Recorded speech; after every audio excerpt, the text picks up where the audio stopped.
Good afternoon, everyone. Thank you all for being here. My name is Quancheng Liu. I'm a PhD student from University of Michigan at Dr. Frodolina's lab. So before I start my presentation, I would like to quickly express my gratitude to the CAFA organizer to provide an excellent platform. And also thanks for Dr. Duca for the great introduction. And now let's dive into our work on InterLabelGO Plus and how we are teaching the model to capture the level correlation in protein function prediction. And this is the overall framework of the InterLabelGO Plus, which is a composite method that integrates a deep learning-based method and alignment-based approach. So the deep learning component called InterLabelGO, as showing the part right here, utilize a protein language model for feature extraction. The overall architecture was inspired by a previous work called InterLabelGO, and here's the citation. So basically, instead of just using the mean representation of the last hidden layer, we use the three last hidden layer to aim to capture more comprehensive protein sequence representation. And a key innovation in InterLabelGO is its novel composite loss function, which we will take a close look at a later slide. And basically, this loss function is aimed to address the challenge of class imbalance in the function annotation and explore the complex correlation between function annotation. And for the alignment-based component called alignment KN, we employed the diamond to conduct efficiently sequence similarity search against the UniPro GOA template database. And by using this alignment component, we can leverage the curate function annotation. And finally, the InterLabelGO Plus combine this component using a sequence identity weighted approach, allowing to adaptive integration of deep learning and alignment-based prediction. So before I dive into the depths of the loss function, I would want to first introduce the challenge in the Go prediction. So as we all know, Go prediction is a multi-label classification, but it's considerably more complex than the typical one. So first, the Go has a hierarchical structure. So the terms are connecting by either or part of relationship, and this would form a direct acyclic graph of the Go tree, as shown in the figure right here. So the hierarchical structure inherently leads to the class imbalance. That means the general terms, for example, like the binding, are heavily represented, while specific term or usually more informative term, such as vitamin B6 binding, are underrepresented. So here is the log frequency distribution of log frequency of Go term in the training data. So as we can see in the graph, which reveal a heavily right skewed distribution of Go term in all three aspects. Some of them are even after like log transformation. So this heavily class imbalance would lead a huge problem for model. So if not handled properly, so that means the model would have a biased prediction. So it might be excellent at common term, but struggle with rare, but usually more crucial annotation. So besides this, there are also various type of label correlation with Go annotation. So first, as we just mentioned, the parent-children hierarchy. This represents a guaranteed occurrence correlation that so given a children term, a parent term must be present. And there are also some correlation between the label. So for example, here the vitamin binding and organic cyclic compound binding are often co-occurred in annotation, even though they are not a parent-children relationship. this is so for this simple case, that is like sum of vitamin is actually organic cyclic compound. So there are some more complex correlation right here. So this would also introduce a problem to a conventional model, because most conventional learning-based model use simple binary cost entropy laws, and which are not able to capture those relationships, because the BCE laws assume independence between terms. So what it essentially does is treating the Galton prediction as an aggregation of multiple binary classification problem. However, this assumption does not align with the intricate relationship we just observed in the Go annotation. So in next slide, we will explore how our novel loss function addressing those challenges. So so first, we implement protein-centric and goal-centric soft F1 loss. So the implementation of this loss is aimed to address class imbalance. So by balancing the precision and recall for both individual proteins and goal terms, such loss would teach the model to not only focus solely on the frequent term, and we enhance this using the information accretion weighting, which will prioritize more informative goal term.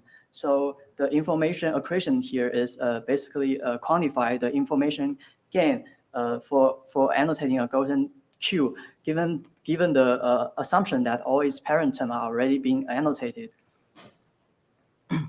So the formula right here is the Galton-centric precision and recall. Here, I and Q represent protein I and Galton Q, and Y2 is just the ground truth for the protein I Galton Q, and Y predict is the probability output from the neural network for the protein I and Galton Q, and the WQ here is the information accretion weight for the Q. Next, we incorporate the pairwise rank-based loss. It's also called ZRPR, or zero bounded pairwise ranking loss. It was proposed by Sun in 2022, and the formula is given right here. Here is the breakdown of this component. So the S0 is a pseudo term which serves as a threshold that differentiate positive term and negative terms. The omega positive is set of index for the positive sample, and omega negative is set of index for the negative sample. Si and Sj are the logics for the positive and negative sample respectively. So the loss function mainly consists of two logarithm part. So the first part, log part here, focus on the positive class, and will penalize the model if the logics for positive sample are not higher than the threshold. The second part focus on the negative class and penalize the model if the logic for negative sample are not lower than the threshold. And the innovation of the loss function here is the introduction of the S0 term as a threshold. By using this term, we can effectively separate these two classes and achieve a linear scaled computation for this loss function. And when we set this threshold to be 0, then we can apply a sigma function to map the logic to its probability. And when the S0 become 0, this loss function essentially become to the one as shown below. So what it does is to maximize the difference between highest negative logic and the lowest positive logic. By doing this relative pairwise ranking, the model consider the relative order of logics between positive and negative class instead of evaluating each label independently. This relative comparison inherently captures the dependency and the correlation between labels. And finally, our final composed loss function is just a simple multiplication of this component, which allow us to simultaneously mitigate the class imbalance, prioritize informative annotation, and capture the label correlation. And here is the formula for the alignment KN. As this approach has been already covered in detail by my mentor Quancheng in previous talk, I would move to discuss how we integrate this component in InterLabelGO+. However, if there are any question about alignment KN, I would be happy to address them during the QA section. So for final ensemble of two components, we use a dynamic weighting scheme based on sequence identity. This approach allows us to leverage the strengths of both methods in a context-aware manner. So the weight is calculated in here, and the DNN is basically the InterLabelGO, and the align is the alignment KNN. So the weight is a weight for the InterLabelGO is calculated using the formula above, which is proportional to the mean of top 5 sequence identity from the database hit. And here we introduce two key parameters, the alpha, which represent the minimum weight assigned to the InterLabelGO, and K, which determines how rapidly the weight shift from alignment-based to deep learning-based prediction as the sequence identity decreased. And the larger K here means more rapidly change. The optimal alpha and K can be obtained using the validation data set. So basically, this formula ensures that when sequence identity is high, we rely more on alignment-based prediction, and as sequence identity decrease, we gradually shift to the deep learning-based prediction. And InterLabelGO will always contribute at least alpha to the final prediction. And here is the overall performance comparison of InterLabelGO+ with other state-of-art method on UniPro GOA March 2023 release to February 2024 release using weighted Fmax metrics. One quick note that is all the methods are retrained using the Kappa-5 dataset, a Kappa-5 training dataset under their default setting. And also the Kappa-5 dataset is also used to train the InterLabelGO. So according to the graph, InterLabelGO Plus consistently outperform, achieve the best prediction for all three aspects, and the InterLabelGO achieved the second best. In this slide, we show a weighted precision recall curve on biological process that will demonstrate the contribution of each loss function. So the WF is mean the weighted Fmax, and all of the methods have coverage of 1.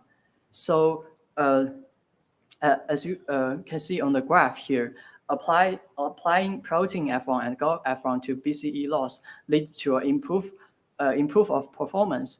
And this is likely due to their ability to mitigate the label imbalance issue, and the ZLPR loss itself provide an improvement over BCE.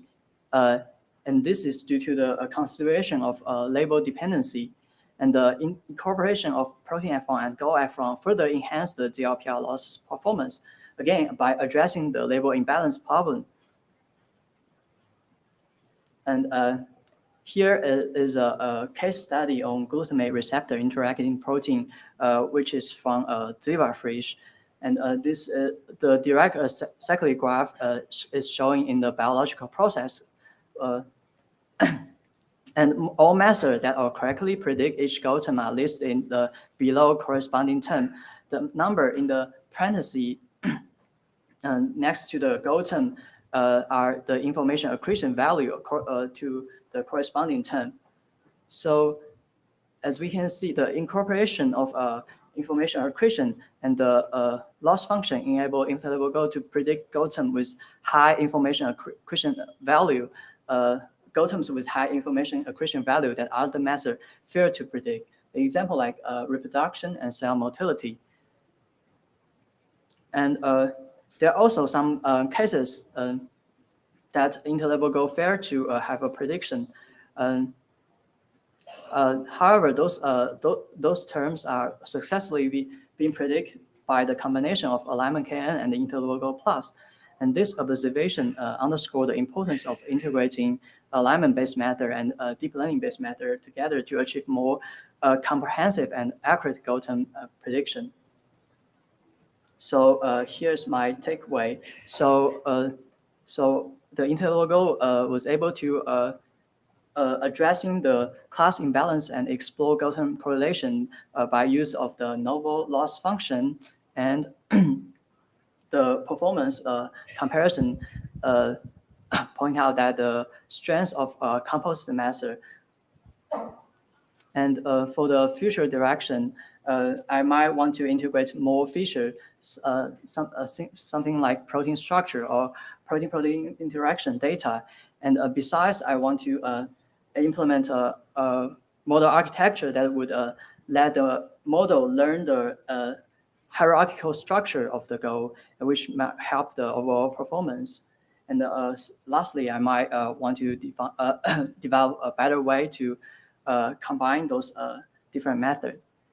And I want to thanks for Dr. Chenxin Zhang and Dr. Lydia for their help, and all the members of Lydia for the Linux Lab. And if you have time, please check our lab members poster section. And in case you are interested in our research, please check on based on this reference. Thank you. Let's give it. Questions?